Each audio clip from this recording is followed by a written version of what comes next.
Que alegria, programa Você Pode Ser Feliz e ter essa certeza no seu coração. Por favor, não abra mão desta verdade. Tem muita gente que às vezes fala: ô padre, como você é otimista?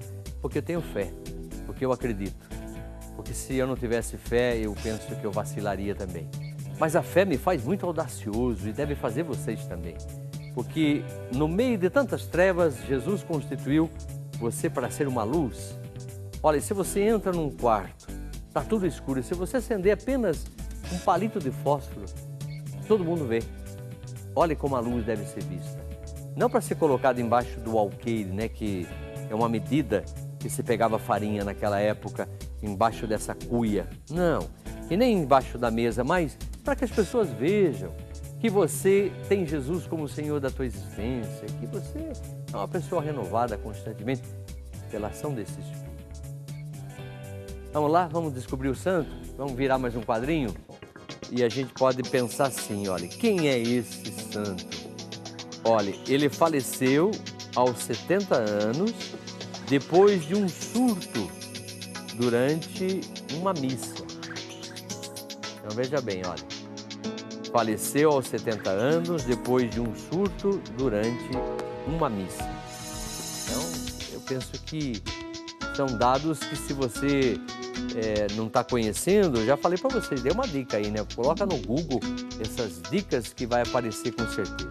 E ligue, participe, porque quem acertar, lógico, nós vamos fazer um sorteio, quem acertar vai ganhar esse CD, Uma Casa Iluminada por Jesus, do Antônio Cardoso, e esta oração, esse adesivo que você coloca na geladeira, lá na sua cozinha, você que está aí cozinhando, de vez em quando você dá uma olhadinha em cada palavra, vai pensando, vai repetindo, como conta-gota, né? Eu acho que é interessante isso. Nunca se esqueça que a oração não é ficar derramando uma série de problemas e dificuldades diante de Deus. Ele conhece você, mas é estar na intimidade com Ele. Senhor, eu confio. Senhor, eu entrego, eu aceito, eu agradeço. O tempo todo. Eu entrego, eu confio, eu aceito, eu agradeço. Eu entrego, eu confio, eu aceito, eu agradeço. Tranquilo, saber que o amor de Deus está sobre você, que você é poderoso nele. Não para exercer poder sobre as pessoas, né? E nem sobre você. Porque todas as vezes que você exerce poder sobre você, você está deixando de se amar. Já falava que poder e amor, um faz sombra para o outro. O Jung ele tem uma expressão assim, olha, quanto maior a tua luz, maior a tua sombra. Presta bem atenção nisso. Então, se você é uma pessoa muito iluminada, se prepare porque você tem uma sombra imensa. E você tem que dar conta muitas vezes dessa sombra também. É o lado obscuro da sua vida. Como diz o livro dos Provérbios, né? Parafraseando, quanto mais conhecimento você tem, mais sofrimento você tem.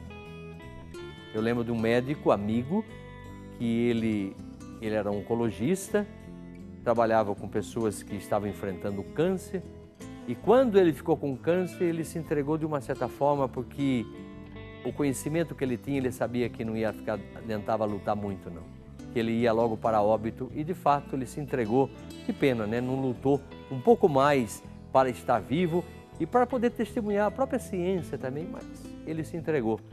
Mas acho que dentro dessa linha, né? Quanto mais conhecimento eu tenho, mais eu sofro, porque a gente sabe que tem coisas que não vão adiantar. Vamos para a rua novamente? Vamos lá. De que vale a minha fé se eu oro e muitas vezes eu não vejo respostas? Muito bem, minha querida. Obrigado pela sua participação. Mas eu diria assim, olha, é que às vezes você está pedindo aquilo que talvez não tenha muita certeza de que se realize do jeito que você quer. Por exemplo, eu tenho fé, eu vou orar. Eu vou orar porque eu vou para um processo seletivo, tem 100 candidatos para uma vaga. Mas essa oração é competitiva? Parece que você vai excluir as 99 pessoas? Não é essa a vontade. Agora, se eu falar assim, vamos orar para que nós nos unamos e trabalhemos por um Brasil melhor, onde tenha emprego para 100 pessoas, para todos nós, para que todos os pais de família que estão desempregados possam ter um trabalho, dignidade, porque o trabalho dá dignidade, aí é uma oração verdadeira. Muitas vezes a gente tem fé, e faz uma oração que não corresponde a essa fé, né? Porque é como a pergunta que vinha: tenho fé, faço oração, mas às vezes eu não vejo atendida. Não é atendida daquela forma com que nós queremos, mas precisa distinguir muito bem o que queremos.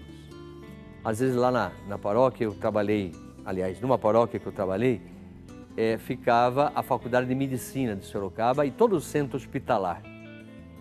E muita gente ia lá para fazer oração, porque queria passar no vestibular da medicina. Então faziam novenas, trezenas lá para os santos, aquela coisa toda. E de repente apareciam 500 candidatos, até para mais, para 100 vagas. Mas se 500 pessoas fizeram promessa e fizeram a novena, fizeram a trezena e de repente não foram aprovadas, quer dizer que a oração não foi atendida? Mas não é uma verdadeira oração. Quando eu me debruço a oração, porque tem coisas que, aliás, o Padre Luiz Sequinato, que faleceu agora esses dias, né? Fiquei sabendo, um grande catequeta, um grande homem da catequese, fez ecoar a palavra de Jesus em muitos corações. Com certeza ele está recebendo a recompensa em Deus. Mas ele dizia isso, eu já falei para vocês, tem coisas que dependem só de Deus, tem coisas que dependem de você e de Deus, e tem coisas que dependem só de você. Então que a oração capacite-o para que você não desista, mas que você seja forte, perseverante e possamos lutar. Tá bem? Então abra bem vamos abrir bem os nossos olhos, eu também a mim. Eu tenho coisas que como que eu vou pedir certas coisas se eu sei que é competitiva, que não compete a Deus, compete a mim, compete a nossa história. Eu vejo na paróquia onde eu estou hoje, se a gente precisa ajudar uma das residências terapêuticas que a gente tem, com subsídios, alimentos, quando eu vejo que todo mundo se une e todo mundo junta um pouquinho de cada um e dá aquele montante, aí eu vejo como Deus está agindo no nosso meio. Mas Deus vai agindo através de você, Ele faz a história com você. Guarda bem no teu coração, Deus não tem uma história, porque se Ele tivesse uma história, aí nós perderíamos a nossa identidade cultural e assim por diante. Não, Ele faz a história com você. E a história que Ele tem é uma história de amor, aonde você vai procurar se amar e procurar se valorizar e valorizar o outro, acima de tudo, né? Vamos lá para o Evangelho. O Evangelho sempre é a palavra que nos ilumina e sempre dá respostas aos nossos anseios. Vamos lá. No começo a palavra já existia. A palavra estava voltada para Deus e a palavra era Deus. No começo, ela estava voltada para Deus. Tudo foi feito por meio dela. E de tudo o que existe, nada foi feito sem ela. Nela estava a vida, e a vida era a luz dos homens. Essa luz brilha nas trevas, e as trevas não conseguiram apagá-la. Apareceu um homem enviado por Deus que se chamava João. Ele veio como testemunha para dar testemunho da luz, a fim de que todos acreditassem por meio dele. Ele não era a luz, mas apenas a testemunha da luz. A luz verdadeira, aquela que ilumina todo homem, estava chegando ao mundo. A palavra estava no mundo. O mundo foi feito por meio dela, mas o mundo não a conheceu. Ela veio para sua casa, mas os seus não a receberam. Ela, porém, deu o poder de se tornarem filhos de Deus a todos aqueles que a receberam. Isto é, àqueles que acreditam no seu nome.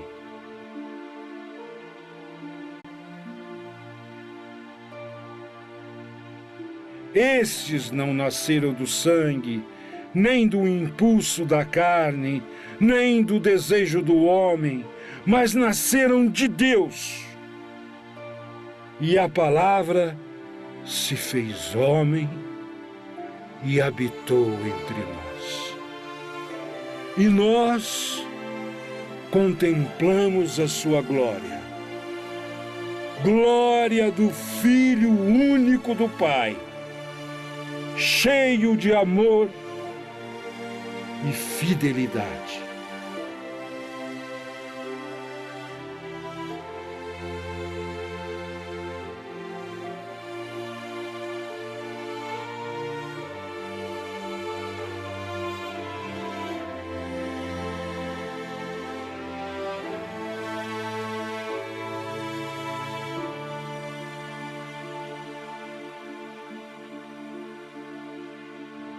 João dava testemunho dele, proclamando: Este é aquele de quem eu falei a respeito. Aquele homem que vem depois de mim passou na minha frente porque existia antes de mim.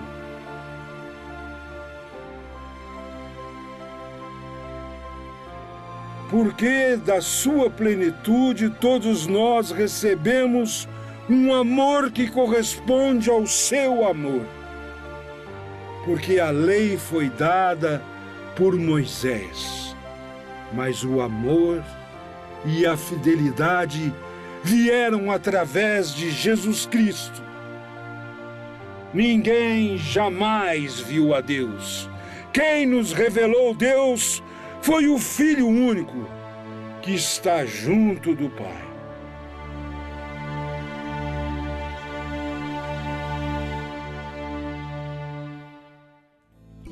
Então esta é a palavra que se encarnou e se tornou carne e trouxe para todos nós toda essa história e que fora vencedor do pecado da morte, para que você também seja um vencedor. Jesus venceu, agora Ele vence em você. Você já deu espaço para que Ele seja o Senhor da tua vida? É um questionamento que a gente vai fazendo. Eu faço na minha vida também. Se de fato Ele é o Senhor da minha vida, eu vou viver na dinâmica do amor, da alegria e, consequentemente, eu vou viver uma vida mais serena, cheia de esperança e assim por diante. Então, rever toda a sua vida a partir de toda esta maneira como foi agora apresentado, né? Apresentou Jesus, no princípio era a palavra estava em Deus e a palavra era Deus. Sim, Jesus é Deus, mas Ele se encarnou no seio virginal de Maria e se tornou homem e como homem foi falando da realidade do reino, inaugurou um estado de vida totalmente diferente em nosso meio. Então, por isso, nós que fizemos a nossa adesão pelo batismo, porque nos tornamos cristãos, aí eu pergunto, você que é cristão, você que é cristã, tem sido fiel? Que fidelidade você tem demonstrado para com Deus, né? Então, ligue para a gente, para você poder participar. Se você tiver telefone fixo, 0800 777 0021. Ou você pode ligar também 0 operador 19 3871 9620. E aí nós vamos conversando e vamos falando, dialogando e assim por diante. Quero agradecer a você, Luzia de Souza Silva, de Jacinto, Minas Gerais, tornou-se sócia. Muito obrigado, viu, de você estar unindo a nós e ajudando a propagar aquilo que nós acabávamos de ouvir. Nós queremos anunciar Jesus. Anunciamos o Senhor Jesus, Senhor da vida, que venceu o pecado, venceu a morte e nos libertou. E quer você livre, principalmente desse pensamento que você está tendo aí agora, pensamento de medo, de ansiedade. Ultimamente a gente tem vivido o transtorno da ansiedade. Toma cuidado, hein? Porque isso vai levar à depressão e aí você fala, é um buraco que você mesmo está cavando. Para com isso. Vai fazer uma caminhada, vai arejar um pouquinho a tua mente e assim por diante. Vai fazer bem. Quero colocar as intenções da Maria Ambrosina Martins Naves, de Uberlândia, Minas Gerais, Eugênia Tibúrcio Braz, de Congonhinhas, Paraná, Davi Luiz Santana de Souza, de Arraias, Tocantins, Eliana Maria de Oliveira, de Brasópolis, Minas Gerais. Também a Maria Terezinha Gomes, de Campinas. Ela também está falando aqui que quer participar do sorteio e também ela pede pela família. Então, vou deixar separado aqui que eu vou pôr ali no sorteio. Maria Terezinha. Grande abraço, viu, minha querida? Que Deus abençoe você. E também a Tereza Marta Arruda Manuel, de Jundiaí. Ela põe as suas intenções, vamos estar sempre orando. Dulcineia Aparecida Mendes Aquino, de Venceslau Brás, do Paraná. Rosângela Maria Chacon Aguiar, de Jandaíra, Rio Grande do Norte. Também a Zélia Maria de Souza Silva, de Riachão, lá na Paraíba. Vilmar da Silva Barbacena, Minas Gerais. Maria das Graças Garcia Soares, de Pinheiral, Rio de Janeiro. Antônia Roberto da Silva, São Paulo, capital. Mirtes Fontes Melos Magalhães, de Teresina, Piauí. Elvira de Fátima Durqueto, de Ubá, Minas Gerais. E Estefânia Gonçalves Passos de Olinda, Pernambuco. Quero orar nas suas intenções também, vou colocá-las aqui. E quero orar por você. Então, ligue, faça os seus pedidos, converse comigo, fale da sua dificuldade, talvez, que você tenha em ser fiel. A gente está aqui para a gente conversar. Eu não sou sabedor de todas as coisas, não, porque o dono da verdade é Jesus. Ele sim é a verdade, eu sou apenas um servo dele. Mas a gente tem um pouco desse estar juntos e pensarmos juntos à luz da palavra que vai dinamizar a minha vida e a sua. E aí a gente vai participando. Muito bem. Vamos para o santo mais uma vez? Vamos mostrar o quadro. Que santo é esse? Eu falei, dando aquela dica, que ele faleceu aos 70 anos, depois de um surto durante uma missa. Então ele morreu durante a missa. Que santo é esse? Olha lá, presta bem atenção, hein? Vai pegando essas dicas, coloca aí no seu Google, lá na internet, e você vai matar a charada. Ligue e participe, porque com certeza a gente quer dar para você que acertar esse adesivo da oração das mãos ensanguentadas de Jesus e o CD do nosso querido Antônio Cardoso. E depois vamos fazer o sorteio de todos aqueles que estão participando deste livro, que eu penso que deve ser muito interessante. Olha que livro, que tamanho, hein? Pessoa que escreveu. É interessante, tem umas fotos aqui, inclusive, na vida do Carmelo, não sei se dá para mostrar aqui. Alguém que, grandes mulheres, né? Madre Teresa de Jesus. E também está falando da Santa Teresa d'Ávila. Oh, que mulher, hein? Aliás, eu lembro de uma historinha dela aqui para terminar antes de ir para o break, que uma vez ela saía arrumando os Carmelos, né? Pregando, renovando os Carmelos, e ela foi atravessar numa pinguela que existia, né? Que é aquele pau assim que, juntamente com algum apoio, e ela caiu no rio, e ela não sabia nadar, ela se apavorou, e eu sei que ela conseguiu chegar na margem. Aí ela ficou muito brava com Jesus e falou: "Ô Jesus, assim é que o Senhor trata os seus amigos? Estou fazendo isso por você, pelo teu reino." E aí Jesus disse que falou para ela: "É assim que eu trato os meus amigos." E ela disse: "É por isso que o Senhor tem poucos." De fato, quem tem amigo como Jesus pode enfrentar a realidade da cruz, porque ele não enganou a gente. Agora, se você se apega para ter um facilismo, isso não vai levar a lugar nenhum, não amadurece, não cresce. Pequeno break, voltamos em seguida.